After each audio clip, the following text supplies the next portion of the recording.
Di era digital ini, gue percaya bahwa elit global lagi mainin peran besar buat ngatur kehidupan kita di masa depan. Mereka udah nyusun strategi dari belakang layar buat bikin sistem di mana kita bakal tunduk total sama aturan mereka tanpa kita sadari sama sekali.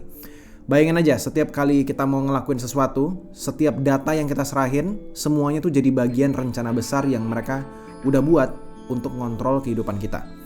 Elit ini tuh gak kerja terang-terangan ya. Mereka ini nyusun beberapa langkah besar buat bikin dunia kita tuh sepenuhnya di bawah kontrol mereka ini. Konspirasi yang akan gue bahas di sini tuh mulai dari tentang identitas digital, manusia sebagai komoditas, amnesia finansial, human downgrade, dan program keluarga abadi. Selamat datang di segmen Stigma, yaitu Skeptik Bersama. Sebuah segmen di channel ini yang konteksnya tuh lebih ke arah entertainment. Kita bakal bahas 5 konspirasi yang udah gue kumpulin dan ini juga based on data. Tapi sekali lagi, karena ini adalah segmen Stigma, take it as a grain of salt.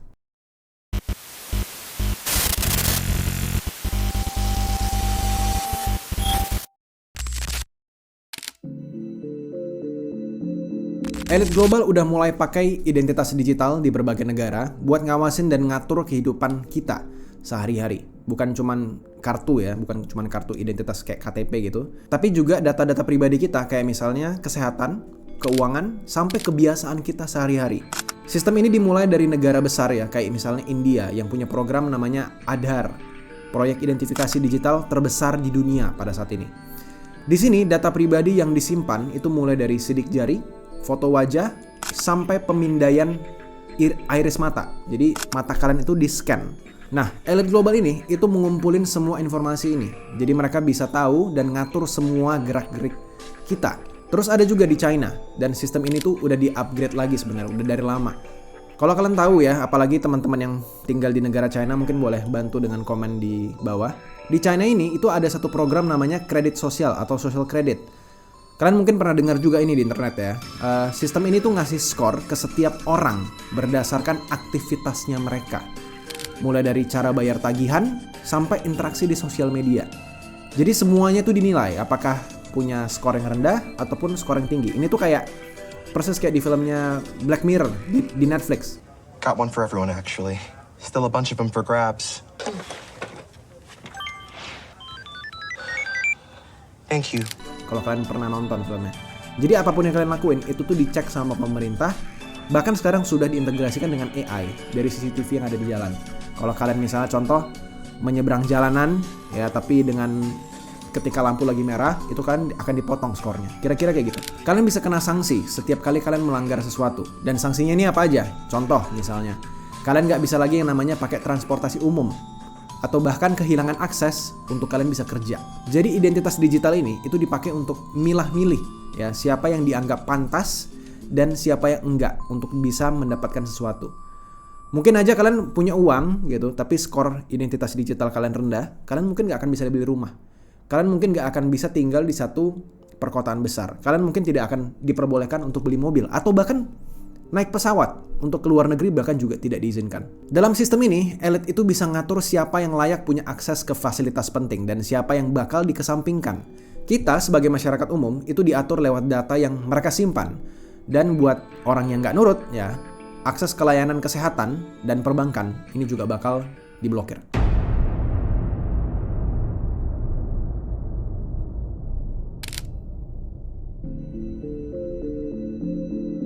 Lalu yang kedua adalah komodifikasi kehidupan manusia atau data manusia sebagai obligasi yang diperjualbelikan. Kalian perlu tahu ya, di zaman sekarang itu data itu bukan cuma lagi sebagai informasi, tapi udah kayak emas digital lah buat para elit di luar sana. Mereka nggak lagi ngelihat kita itu sebagai manusia, tapi lihat kita itu sebagai produk yang datanya itu bisa diperjualbelikan buat keuntungan mereka sendiri.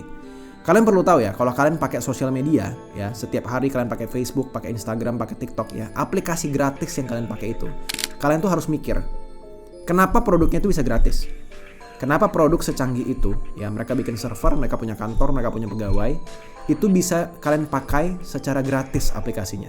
Artinya produknya siapa? Produknya adalah orang-orang yang pakai aplikasi itu. Kita sendiri produknya. Kita memberikan data kita memberikan interest kita memberikan aktivitas kita di dalam platform itu. Dan mereka tahu, oh kita sukanya ini, oh kita nggak sukanya ini. Data-data itu mereka perjualbelikan. Kepada siapa? Kepada perusahaan yang akan membayar mereka untuk ads, untuk iklan. Makanya perusahaan-perusahaan ini, aplikasi yang kita pakai, itu semuanya ada iklan di dalamnya. Setiap gerakan kita belanja online ya, bahkan sampai kita berangkat dari rumah ke lokasi tujuan, itu juga didetek sama mereka semua. Kalian pakai Google Maps, kalian kira itu gratis? Enggak, kalian produknya. Itu semua sekarang udah jadi bahan dagangan di pasar data global yang dikuasai sama segelintir orang aja, sudah dimonopoli. Kita ambil contoh kasus yang paling terkenal aja, yaitu skandal Cambridge Analytica. Tahun 2018 ya, ini terbongkar kalau data lebih dari 87 juta pengguna Facebook ya, itu dipakai tanpa izin untuk manipulasi data politik. Data-data ini itu dipakai buat bikin profil psikografis pengguna. Jadi mereka ini tahu secara detail kepribadian kita dan mereka bisa targetin iklan politik biar kita itu milih kandidat tertentu. Literally, kalau kalian punya uang, kalian punya kuasanya gitu. Dan Cambridge Analytica ini itu cuman puncak gunung esnya aja di luar sana. Jadi kalau kalian tahu ya, gunung es itu yang kelihatan tuh cuman kecilnya doang, padahal bawahnya tuh luar biasa besar. Cambridge Analytica ini tuh ini mungil banget sebenarnya. Ada perusahaan-perusahaan besar lainnya di luar sana yang mainin data kita itu dengan skala yang jauh-jauh lebih besar lagi. Terus juga ada ya, Palantir namanya. Ini adalah perusahaan raksasa yang bekerja sama dengan pemerintah, perusahaan-perusahaan besar buat ngumpulin dan analisis data pribadi kita. Bahkan kalian sendiri nggak pernah dengar kan nama perusahaannya. Setiap kebiasaan kecil yang kita lakuin ya, kayak misalnya lokasi atau hobi belanja apa, ya itu punya nilai di pasar ini. Palantir ini juga nggak main-main. Mereka bener-bener fokus pakai data buat berbagai keperluan, termasuk buat ngatur dan ngebaca kehidupan orang banyak di seluruh dunia. Buat para elit ini, hidup kita itu udah kayak produk digital yang bisa dijual kapan aja. Setiap klik yang kita lakuin di HP ataupun di komputer, itu setiap pembelanjaan apapun yang kita bayar, atau bahkan lokasi yang kita kunjungin, ya itu semua dihitung udah kayak obligasi. Yang nilainya tuh bisa mereka mainin di pasar data. Nilai kita di mata mereka itu nggak lebih cuman dari angka keuntungan aja, cuman dilihat sebagai cuan doang gitu. Walaupun kita nggak punya uang, tapi data-data kita itu semuanya jadi uang buat mereka. Makin banyak data yang kita hasilkan, makin tinggi juga nilai pasar kita. Dan makin banyak pula uang yang mereka hasilin dari data pribadi kita ini. Dari semua kegiatan kita, itu semua jadi uang buat mereka. Kehidupan kita itu udah jadi barang dagangan di pasar data. Bahkan tanpa seizin kita, atau bahkan tanpa sepengetahuan kita.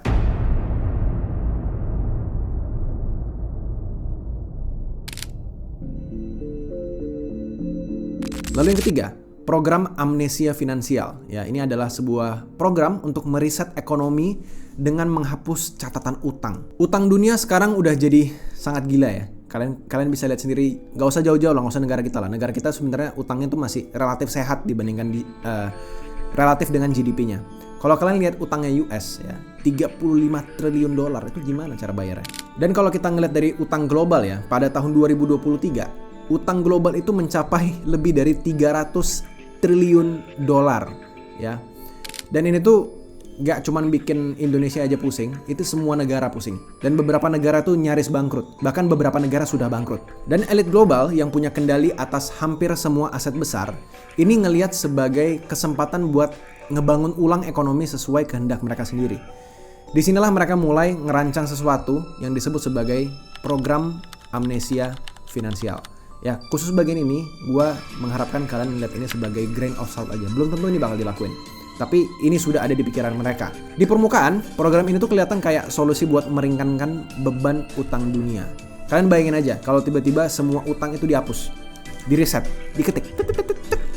Semua setuju utang dihapus. Kedengarannya enak ya, kedengarannya bagus gitu. Tapi ingat dulu, program ini tuh nggak cuman buat ngehapus utang, tapi juga ngasih mereka itu kontrol penuh atas sistem ekonomi yang baru. Jadi setiap ada utang yang dihapus, ya, itu dengan syarat kepemilikan pribadi kita bakal di-reset juga.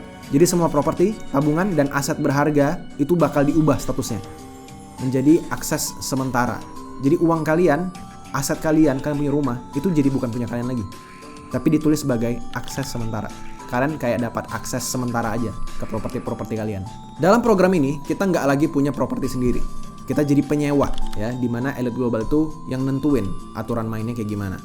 Kalian mau mengakses sesuatu ya, tergantung izin mereka juga. Kalian bayangin aja, kita harus hidup dalam sistem di mana semua yang dulunya itu kita miliki, sekarang cuman diizinkan untuk dimiliki. atau dipakai. Dan itu semua sesuai dengan aturan yang udah mereka tentuin. Sebenarnya pola ini tuh udah pernah terjadi ya di tahun 2008 sebenarnya. Dimana pada saat itu bank-bank besar itu tiba-tiba kolaps. Tapi nggak lama kemudian ya, pemerintah dengan temanannya yaitu Bank Sentral itu ngasih bailout ke mereka. Jadi utang mereka itu dilunasi pakai uang pajak rakyat. Bank yang salah, dilunasi pakai apa? Pakai uang pajak rakyat. Sementara publik pada saat itu tetap menderita. Dan skema bailout ini adalah template yang akan mereka pasti pakai lagi di program amnesia finansial. Cuman kali ini mereka nggak cuma nyasar koperasi besar aja, tapi semua orang.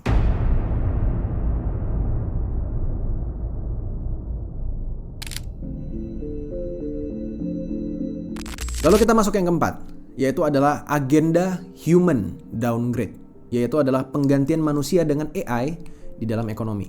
Langkah berikutnya yang akan dilakukan sama elit global ini adalah mengganti manusia dengan AI dan teknologi otomatis. Mereka nggak sekedar ngelihat AI ini tuh sebagai teknologi biasa aja. Seperti yang udah gue gaungkan berkali-kali di channel ini ya, AI itu pasti 100% akan menggantikan pekerjaan manusia. Tinggal kita lihat aja pekerjaan mana dulu yang akan digantikan. Mereka ini melihat AI itu sebagai alat buat nurunin peran kita di dalam ekonomi. Dengan agenda ini manusia nggak akan lagi dibutuhin buat jadi pekerja. Dan elit global bisa ngontrol sistem yang udah diatur sama siapa? Sama mesin. Kalau kita lihat di sektor retail ya, di China gitu, makanan cepat saji dan logistik itu banyak banget perusahaan yang udah mulai mengganti tenaga manusia dengan mesin otomatis. Atau mungkin yang paling terkenal, yang paling di mana-mana videonya yaitu Amazon ya. Mereka sudah punya toko tanpa kasir yang seluruh prosesnya itu dikontrol sama siapa? Sama AI.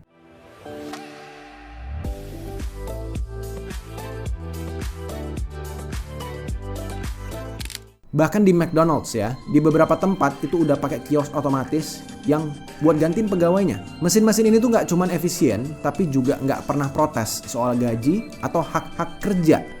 Bikin elit global itu punya kendali penuh tanpa harus ngadepin perlawanan. Buat teman-teman yang nonton ini, yang tinggal di US atau di negara maju, kalau kalian nelpon bank, mungkin di US lah, lebih ke US. Kalau kalian nelpon bank, itu yang ngangkat teleponnya siapa? AI atau manusia? Coba jawab di komen. Dan ini tuh mungkin banyak orang berpikir ya, karena setiap kali gue bikin video kayak gini tuh, dimana AI akan menggantikan pekerjaan manusia, orang-orang tuh selalu bilang, lah jadi ntar manusia-manusia di bawah itu bakal kayak gimana? Orang-orang menengah bakal kayak gimana? Nggak mungkin dong banyak pengangguran. Ini gue bakal jawab ya.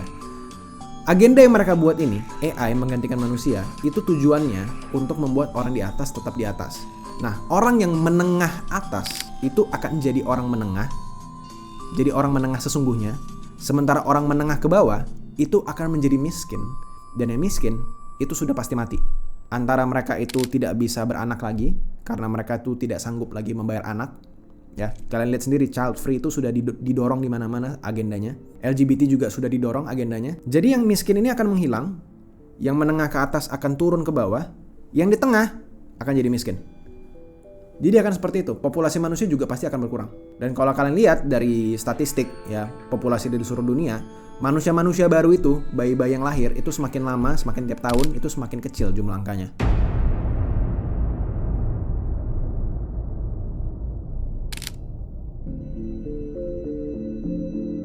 Lalu yang kelima, program keluarga abadi, yaitu teknologi genetika atau bisa gue bilang by designer untuk elit global. Ini adalah rencana yang bisa gue bilang cukup ambisius ya dari elit global ini, yaitu adalah menciptakan generasi yang sempurna lewat teknologi genetika. Mereka lagi-lagi main sama DNA buat memastikan kalau keturunan mereka itu nggak cuman bakal tetap berkuasa aja secara naluri, secara DNA, dan ya mungkin kemampuan otak mereka akan jauh lebih pintar daripada kita semua. Mereka akan jadi manusia super dalam tanda kutip. Mereka akan menjadi manusia yang jauh lebih unggul daripada manusia yang lahir seperti biasa. Lewat program yang mereka sebut sebagai keluarga abadi. Para elit ini tuh menggunakan teknologi ya, kayak misalnya CRISPR untuk bikin bayi designer. Mereka sebutnya. Ini tuh adalah anak-anak dengan karakteristik fisik dan mental yang mereka tuh pilih sendiri. Mereka mau anaknya kuat, mereka mau anaknya pintar, mereka mau anaknya yang tingginya mau segimana ketika mereka dewasa, itu mereka bisa atur. Teknologi CRISPR ini tuh udah bikin kita masuk ke era di mana DNA itu bisa diedit. DNA manusia itu bisa diedit. Penyakit itu bisa dihapus, bahkan kemampuan mental atau fisik itu bisa ditingkatin. Literally manusia super sebenarnya. Elit global ya, dengan kekayaan dan akses yang mereka punya, itu bisa ngegali potensi teknologi ini buat ngelindungin dan ningkatin keturunan mereka. Jadi keturunan mereka itu nggak cuman dilahirkan di keluarga yang kaya, tapi juga dilengkapi dengan genetik yang super, bahkan lebih hebat daripada orang tua mereka sendiri. Lebih tahan penyakit, lebih cerdas, dan mungkin umurnya juga jadi jauh lebih panjang dibandingkan manusia biasa.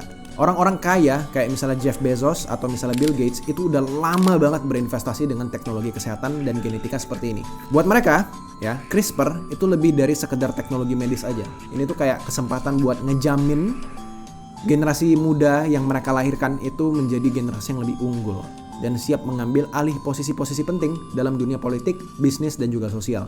Jadi, kalian bayangin aja, ini tuh teknologi yang nggak mungkin orang menengah itu bisa ambil. Karena pasti sangat luar biasa mahal. Jadi, teknologi ini tuh cuma bisa diambil sama orang-orang kelas atas doang.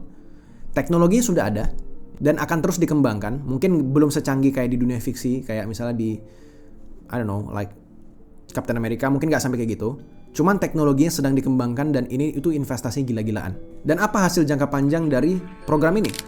Ya, generasi elit ini akan lahir dengan keunggulan mutlak ya di semua sektor. Mau sektor apapun yang mereka ambil, mereka akan menjadi nomor 1 di sana. Mereka punya kecerdasan tinggi ya, fisik yang kuat, kesehatan yang lebih baik. Sedangkan kita ya, kita cuma bisa ngelihat aja dan hidup di bawah bayang-bayang mereka. Ya mungkin kalau kita kerja gitu capek-capek 16 jam sehari itu 8 jam tidur. Ya mungkin mereka bisa kerja 20 jam dan cuma tidur 4 jam aja. Dan mereka sehat-sehat aja gitu. Mereka bakal punya kekuasaan yang bisa gue bilang dalam tanda kutip akan sangat sulit digantikan oleh masyarakat biasa. Gue jujur-jujuran aja di sini ya, walaupun ini kontennya itu stigma judulnya, tapi khusus video ini, beberapa konspirasi yang barusan gue ceritain, menurut gue itu sebenarnya lebih mengarah kepada fakta sebenarnya daripada hiburan belaka aja. Terutama tentang identitas digital, ya, human downgrade, dan manusia sebagai komoditas. Apa yang kalian dapetin dari video ini? Menurut gue, video ini tuh bakal ngasih kalian gambaran seberapa jauh elit global itu rela atau mau bergerak demi stay berada di atas. Dan kalau kalian nggak mau jadi pion, ya jangan berdiri di papan caturnya. Kalian udah tahu nih kalian pion, ya kalian tinggal berjalan keluar sendiri, dan kalian sendiri ikut bermain caturnya dengan gerakin pion-pion yang lain. Jangan kalian yang jadi pion. Terkesan jahat, tapi that's how the world actually works. Pastiin aja ya, kalian jangan menjatuhkan orang lain ketika kalian ikut bermain caturnya. Gue akan bagiin duit 100.000 ke satu orang yang jawab pertanyaan ini dengan serius ya. Kalian jawab pertanyaan ini. Dari 5 agenda tadi yang udah gue bahas, mana yang paling mengganggu kalian dan kalian tulisin alasannya. Lalu tambahin di akhir jawaban kalian kata rahasia rupiah merah di akhir jawaban kalian. Biar gue bisa bedain mana yang mencoba untuk menjawab kuis dan sudah nonton videonya sampai habis. Pastiin aja sebelum kalian menjawab kalian sudah subscribe dan like video ini dulu. Kalau kalian belum subscribe, nggak mungkin akan gue sharing hadiahnya. Masing-masing orang itu boleh komen sampai 3 kali maksimal ya. Tapi jawabannya nggak boleh sama. Karena kalau kalian cuma copy paste doang, itu pasti komennya akan dihapus sama YouTube secara otomatis. Pengumuman akan diumumin sekitar seminggu setelah video ini tayang. Jadi pastiin kalian cek videonya balik. Kalau kalian suka dengan konten seperti ini, kalian harus nonton video-video elit global yang lainnya di sebelah sini. Ini ada playlist yang gue buat. Atau video stigma lainnya di sebelah sini. Oke? Ini konten yang lebih menghibur dan lebih entertainment. So see you guys in the next video. Bye-bye.